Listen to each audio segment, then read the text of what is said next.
Bom, vamos continuar aí, pessoal.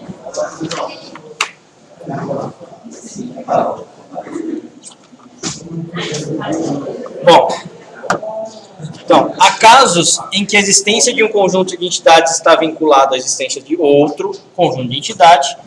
Um exemplo típico é o registro para fins de seguro de saúde ou imposto de renda dos dependentes ou de funcionários. Nesse caso, o registro só faz sentido para a empresa porque o dependente está ligado ao funcionário. Então, essa parte é o caso de entidade fraca. Nessa parte aqui, por exemplo, a entidade dependente, ela só pode existir se o funcionário existir. Vocês concordam? Vamos supor que eu tenho lá na minha empresa plano de saúde. Eu quero colocar, sei lá, minha mulher e meu filho. Né? Eu não conseguiria, né, colocar eles no plano de saúde se eu não estiver registrado primeiro. Então, para esse tipo de entidade, é o que a gente chama de conjunto de entidades fracos. Tá? Disse então que o conjunto de entidades dependentes é um conjunto de entidade fraco. O conjunto de entidades funcionárias é às vezes chamado de conjunto pai ou conjunto mestres. Dependentes é às vezes chamado de conjunto detalhe. É muito comum a gente ouvir em sistema ou formulário, né, de programação chamar às vezes a tabela de mestre detalhe. Tá, por causa disso, eu tenho uma tabela que geralmente, né, eu tenho relacionamento de 1 para muitos, ou de 1 para 1, às vezes até acontece, mas os detalhes, né, só podem existir se o mestre existir. Tá? Nesse caso seria então o funcionário e os dependentes. Quando eu tenho esse tipo de relacionamento, eu tenho esse tipo de gráfico aqui, ó. O funcionário é um conjunto de entidade forte, mas o dependente é o conjunto de entidade fraco. Então é representado por dois retângulos aí, um dentro do outro, e mais a minha entidade associativa também, né, ó, com dois traços aí, um dentro do outro. Tudo bem? Não é muito comum a gente ficar identificando isso para tudo, tá? Na verdade, assim, se a gente for analisar friamente a parte de ligação do modelo entidade-relacionamento, tudo vai ser entidade forte e fraca, vai ter um monte de classificação. Mas a gente geralmente não fica fazendo para tudo, a gente geralmente coloca para alguns, ou pelo menos os que mais se destacam aí. Porque senão é muito detalhe que a gente precisa ficar se atentando. Altos relacionamentos. Muitas vezes queremos fazer um registro, né, de um conjunto de entidades consigo mesmo. Por exemplo, dado o conjunto de entidade peças, queremos saber quais são as peças componentes e dada uma peça ou dada peças, quais peças tem esse componente, este tem como componente. Motor de carro, por exemplo. O motor do carro, ele não é uma peça do carro. Beleza. Agora, o próprio motor do carro, ele não tem várias peças dentro dele? Correto? Então, o que acontece? Eu tenho que relacionar várias peças para se montar uma peça. Isso é o que a gente chama de autorrelacionamento. Tá? Quando eu tenho esse tipo de entidade se autorreferenciando, né, ou se referenciando nela mesma, tá? É o que a gente chama de autorrelacionamento. Tá? Esses dois relacionamentos podem ser representados pelo diagrama da figura a seguir. A gente vai ver. Observe que cada uma das ligações do losango com um conjunto de peças, conjunto de entidade de peças, recebeu um rótulo, um título. Né? O primeiro rótulo significa é uma peça de um componente e a outra, né, de outra peça. E o segundo significa uma peça tem como componente outra peça. Ó, nesse caso aqui, eu tenho a minha peça que é o meu conjunto de entidade, ou no caso aqui é a minha entidade. Eu tenho a composição, só que a composição referencia ela mesma. Uma peça tem como componente ou é componente de várias outras peças. E, obviamente, eu tenho uma determinada quantidade aqui, ó, nessa composição. Correto? É um pouco incomum isso acontecer. Geralmente, o conjunto de entidades, né? Aliás, geralmente os profissionais que desenvolvem esse tipo de conjunto de entidades são profissionais um pouco mais experientes. Por quê? Porque você acaba analisando que uma entidade, né, ela tem muitas características parecidas com a outra. Se eu tenho esse tipo de característica, às vezes eu não preciso transformar em outra entidade, eu posso agrupar elas. E de alguma forma identificar o que é o quem, né? Então, nesse caso aqui, peças, por exemplo, poderia ser uma delas. Uma que é muito utilizada, bastante, funcionário e superior. O seu superior também não é um funcionário. Então, você não precisa criar uma entidade só para superiores. Por exemplo, para gerente ou para coordenador. Você coloca, né, um atributo que faz referência no próprio funcionário. E você sabe, então, que ele é o quê? Um coordenador, ou um gerente, ou um diretor. Tá? Então, não é tão comum esse tipo de relacionamento, mas ele existe e funciona bem no modelo relacional. Tá? Voltando um pouco. Os rótulos de ligação explicam o papel que a peça desempenha no relacionamento. Este papel é normalmente evidente nos relacionamentos. Observe também que o relacionamento é de cardinalidade N para N. Isso é, uma peça pode ter vários componentes e uma dada peça pode ter componentes de várias peças. Tá? Então, ó, o relacionamento aqui é de N para N. Aqui, ó, de N para N. Tá? Geralmente é mesmo. Grau de relacionamento. Até agora os exemplos vistos, né, são relacionamentos envolvidos de dois conjuntos de entidades. Então, eu tinha um professor que leciona várias disciplinas, ou várias disciplinas são lecionadas por um professor ou vários professores, dependendo. Um aluno está matriculado, né, em um curso, e assim vai. Eu sempre tinha dois conjuntos de entidades. São ditos binários ou de grau 2 e são os mais comuns na prática. O grau de relacionamento é o número do conjunto de entidades envolvidos no relacionamento. A figura a seguir mostra o relacionamento de grau 3 ou triplo entre professores, alunos e disciplinas. Também é possível existir, e não é tão incomum, tipos de relacionamento dessa forma aqui. Ó. Eu tenho um professor, né, que leciona para vários alunos, e esses vários alunos estudam várias disciplinas são lecionadas por um professor, tá? E assim por diante. Eu tenho, então, esse tipo de grau de relacionamento 3. Por quê? Porque eu tenho 3 entidades sendo relacionadas. Quanto maior a quantidade de entidades relacionadas numa única entidade associativa, mais difícil é de se fazer a leitura e de se construir. Então, o que a gente vê, na maioria das vezes, é grau 2 mesmo, que é o mais comum. 70%, 80% das vezes.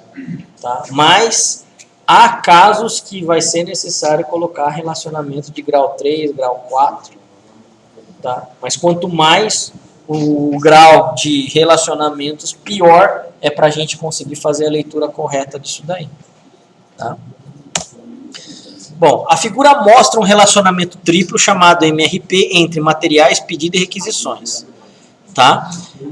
O que a gente tem aqui? Ó? Eu tenho N materiais que são pedidos em N requisições. N requisições são solicitam N materiais.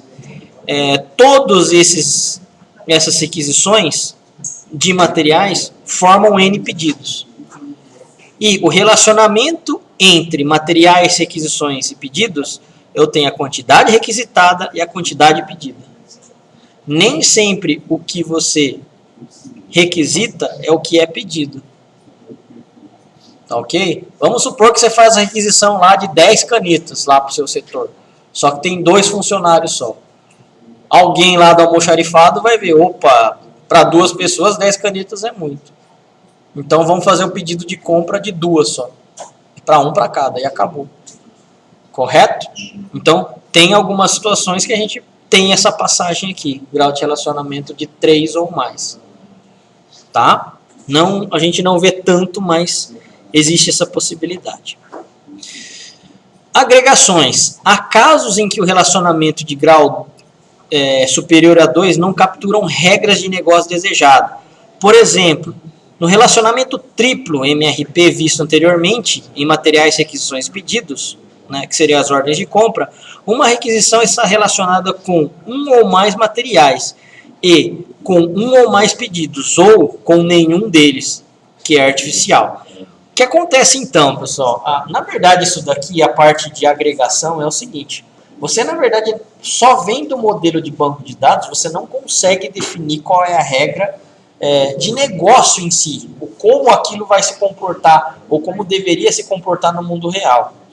Tá? A parte de descrever o negócio, a parte de escrever o processo, tem que estar onde? Lá no ML, no levantamento de requisitos. Correto? Aqui a agregação, na verdade, é para te ajudar um pouco, tá, a definir qual é o processo que pode vir primeiro, agregado. Tá? Mas não substituir ainda a documentação, o levantamento de requisito. Tá? Então aqui é mais para a gente ter uma outra forma de a gente conseguir analisar um pouco mais fácil, mas não substitui ainda a documentação forte. Essa separação de funções implica a existência de 2 relacionamentos distintos. O segundo é chamado de agregação porque o relacionamento de materiais com requisição é agregado em um pseudo conjunto de entidades, que por sua vez se relaciona com pedidos através de relacionamento itens de pedido. Primeiro eu preciso, então, nesse caso aqui, ó, voltando um pouco, né, ter a requisição dos materiais. Beleza. Depois de eu ter a requisição dos materiais feitos, eu tenho o quê? O pedido a ser feito de compra. Nessa forma, do jeito que está, eu não sei qual é a ordem. Vocês concordam que isso daqui deve se formar? Por exemplo, eu tenho o pedido de materiais para depois ter requisição. Tá? Não faz muito sentido, né, no mundo real de processo. Mas aqui na figura, vendo só dessa forma, cara, não fala nada. Vocês concordam? Então, a agregação, ela tenta ajudar um pouco nesse sentido. Primeiro você tem um processo como um todo para depois ter outro. Tá? Mas ainda, mais uma vez, não substitui a documentação da análise de requisito. Tá? Então, o que a gente tem aqui, ó, a agregação é esse retângulo grande aí, ó, que a gente está vendo. Eu tinha a mesma coisa, a mesma figura, só que agora, o que está agregado? Eu tenho primeiro a requisição dos meus materiais. Beleza, fiz a requisição, depois eu tenho o pedido em cima disso. Correto? Então agora, pelo menos, eu tenho um pouco mais de ordem a ser lida esse modelo entidade-relacionamento. Tá? Para o banco de dados, isso daí não vai influenciar em nada. Tá? Absolutamente nada. É mais visualização de documentação mesmo. Ok? É para isso que ele vai ajudar. Mas, enfim. E aqui, ó, eu tenho aqui esses itens de requisição, né? Eu tenho os pedidos. Então, eu tenho os meus itens de pedidos aqui também. Né? Nem todos os itens de requisição vão vir para os meus pedidos. Sei lá, pedir lá 10 itens, pode ser que me comprem só 5. Né? É o meu pedido que eu vou fazer para o fornecedor. Tudo bem até aí? Então, a agregação é para isso, é visual. Tá? Ela não interfere em nada na parte de modelagem mesmo, não. Especificação. As técnicas de orientação a objeto tiveram várias influências sobre o projeto de base de dados. Uma delas é o conceito de subclasse e herança. Muitas vezes queremos registrar características especiais de certos conjuntos, subconjuntos de um conjunto de entidade. Para o banco de dados em si, pessoal, o banco de dados relacional, ele não é orientado a objeto. Tá? Se vocês forem realmente trabalhar com banco orientado a objeto, beleza. É muito legal você utilizar Todos conceitos aí de orientação. Mas tiveram algumas coisas que a orientação ao objeto influenciou no banco de dados relacional, na modelagem. Uma delas é essa parte de especificação. Tá? O que acontece? Vamos supor que eu queira fazer aquela simulação de fazer a herança de um objeto de um para outro, né? de uma classe pai para uma classe filha, eu conseguiria simular no banco de dados, mas não é orientação ao objeto. Tá? Vamos supor aqui, ó, funcionário. No funcionário, é a minha entidade ali, a mais alta, que eu tenho o nome e o número do funcionário. Tudo bem? Aí eu tenho um outro cara aqui, ó, que é representado por esse símbolo aqui, um triângulo. Tá? Esse símbolo aqui é o que a gente, na verdade, vai ler como pode ser. Um funcionário, ele pode ser secretária, ou técnico, ou engenheiro. Vocês estão reparando que aqui tem uma bolinha com uma cruz no meio aqui? Esse pode ser é exclusivo, tá? Ou ele é secretária, ou ele é técnico, ou ele é engenheiro. Não os 3 de uma vez, ou 2 de uma vez. É um só e acabou. Beleza. Ou um funcionário aqui, ó, pode ser gerente também. Beleza? Se ele for secretária, tem línguas aqui, ó, como característica dessa entidade. Português, inglês, francês.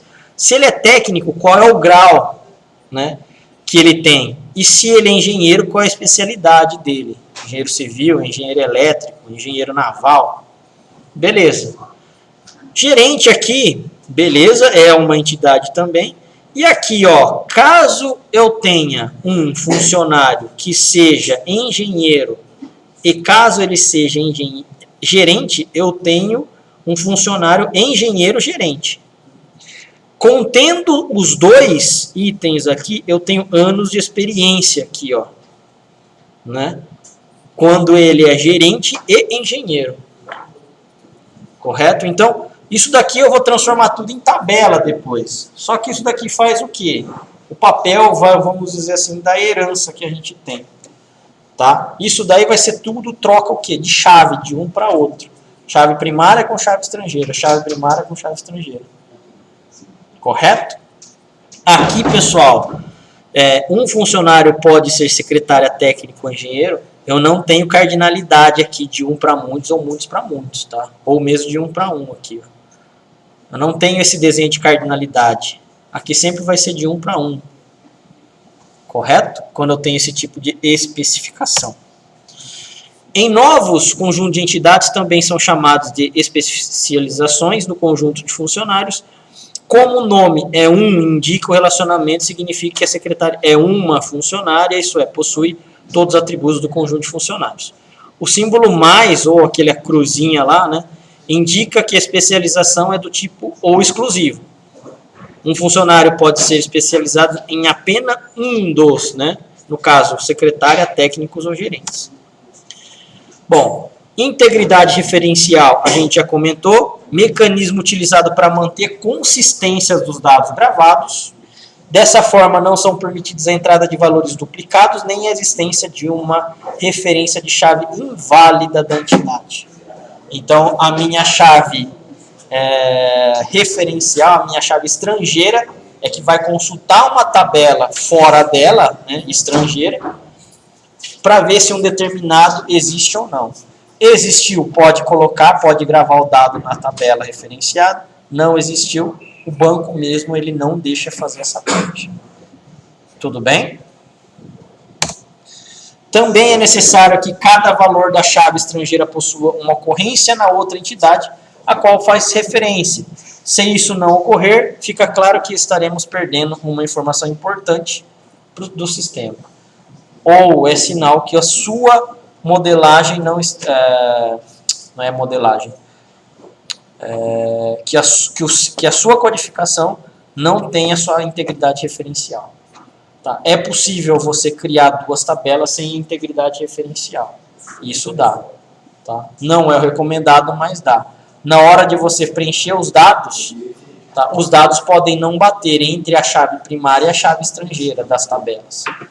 Tá? Se você não colocou e depois preencheu com dados que não estão batendo entre uma e entre outra tabela, depois você não consegue mais colocar a integridade referencial. Você tem que consertar primeiro esses dados para depois fazer, tá? Colocar a integridade. A maior parte dos bancos de dados relacionais estabelece esse tipo de relacionamento e impede durante a inclusão. Exclusão, alteração, uma chave estrangeira e uma entidade que não tenha correspondência na chave primária da outra entidade. Tá? Esse é o mecanismo forte do banco de dados relacional, a integridade referencial. Tá? Então, a maioria dos bancos de dados relacionais possuem esse cara. No caso de uma alteração ou exclusão na chave primária da entidade, deve-se verificar se há registros dependentes nas demais tabelas. Se houver, deve-se excluir todos os registros dependentes ou alterados, dependendo do caso. Vamos supor que eu tenha lá o meu funcionários dependentes, correto? A gente já viu que o dependente, ele é uma entidade fraca. Por quê? Porque depende de funcionário, não é? Legal. Vamos supor que eu queira excluir o funcionário, tá? Que tem dependentes. O que o banco vai fazer? Ele não vai deixar.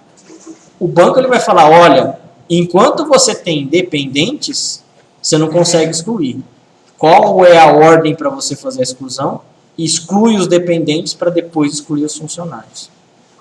Tá? Num banco de dados relacional, não tem filho sem pai. Pode ter pai sem filho, mas ao contrário, não.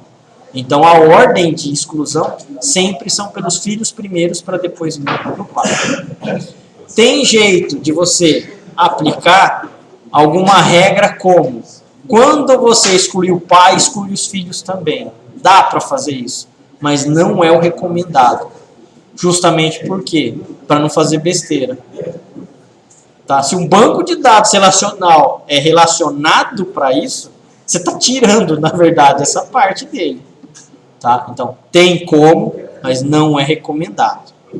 Tá? Beleza. E por hoje já acabamos. Olha que legal, pessoal. Já que nós acabamos antes, nós vamos fazer, então, um carinha antes aqui também.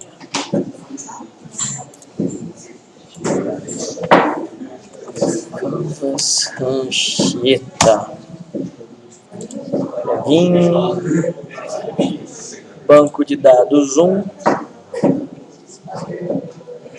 Ó, pessoal, então aqui já está dentro, tá? Lá do Canvas, todas as nossas aulas aí já tivemos. Existia aqui um cara chamado teste 3, teste da aula 3 aqui, que a gente acabou de fazer. Vou editar ele aqui. Opa, editar não vai dar certo. Editar aqui.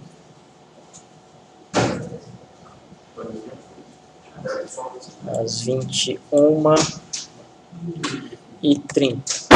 Vou fazer o seguinte, pessoal. Já vou deixar aqui para vocês esses testezinhos aqui. São 5 perguntas sobre a aula de hoje. Isso daqui vai valer 1 ponto em todas as aulas que a gente for fazendo, tá? Para quê? Para vocês já irem acostumando um pouquinho lá com a prova, porque vai ser o mesmo esquema, vai ser teste mesmo com 5 opções. Esse cara não fecha hoje, tá? Então o que acontece? Você tem então lá até terça-feira que vem para você fazer, tá? Ou até a data aqui de fechamento, ó, dia 27 de agosto aqui. Legal. O que eu recomendo então? Beleza, vocês tiveram aula hoje? Tiveram. Dá uma olhada já nessa aula no final de semana para vocês responderem esse cara. Tá? São 15 minutos. 15 minutos corridos? 15 minutos corridos. Abriu, cara, é 15 minutos, não tem jeito. Correto? Para responder 5 questõezinhas. Dá tempo, tranquilo, mas desde que vocês, o quê? Já tenham revisto o material. São alternativas. Tá? Então, são alternativas, beleza.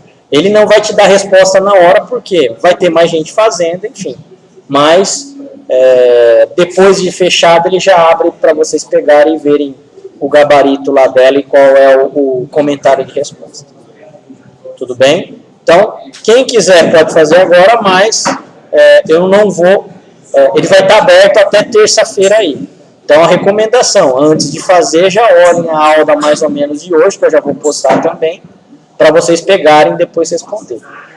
E todos esses mini questionários aqui, mini testes, vamos dizer assim, vai ter o valor de 1 ponto lá na média de vocês. Então, é importante vocês já conseguirem ter mais pontuação possível. E aí também vocês não vão, na verdade, tentar, a intenção é não deixar acumular para vocês estudarem tudo na última semana, tá? Então, é dessa forma que eu vou tentar dividir um pouco isso daí. Tudo bem? Os slides não. Vocês vão querer os slides? Já tem o vídeo que já está explicando mais tudo. Beleza, eu posto lá os slides. Fechou. Beleza, então, pessoal? Então, combinados. O da aula 3, então, é dessa aula mesmo. Vai ter o da aula 2 e o da aula 1, que eu não postei. Eu fiz, mas não está postado. Mas já para as próximas semanas eu vou soltar, então, mais um. Na verdade, 2, né? Vai ser da aula 4 e aula 1. Na aula 5 eu posto mais 2 e depois a gente iguala tudo isso daí. E belezinha. Fechou? Então, tranquilos, pessoal. Por hoje aí é só, então. Falou?